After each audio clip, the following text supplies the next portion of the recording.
Now, we know guns change lives every day. In the past 24 hours, Mascot police say a man died who was shot over drugs. And an Orlando woman is in critical condition after being accidentally shot in a car.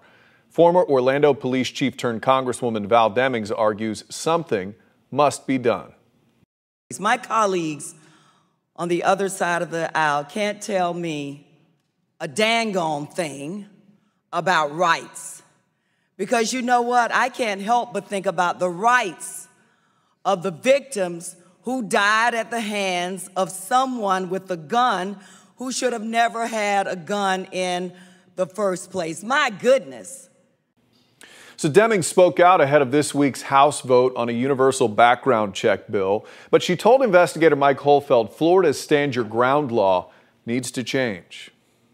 We've seen someone lose their life over a parking space. He had to shoot to defend himself, and those are the facts, and that's the law. I think the law is reckless. Congresswoman Val Demings is convinced Florida's Stand Your Ground law in its current form should be repealed. I think the law gives people the belief that they can shoot first and ask questions later. But during our interview, I asked if she would be open to reform rather than eliminating Stand Your Ground altogether. I would hope everybody from the NRA and others who really care about responsible gun ownership, really care about preservation of life, would look at some of the devastating cases and they would come back to the table. And this is not what the law was intended to do. Let's take another look. It can help save a life. Which life is not worth saving? Just last week, the House Judiciary Committee launched hearings on proposed universal background checks. And my concern is that by adopting H.R. 8, we actually stifle the innovation that could lead to better public safety outcomes. H.R. 8 would require background checks on the purchases of nearly all firearms, including those sold at gun shows and over the internet.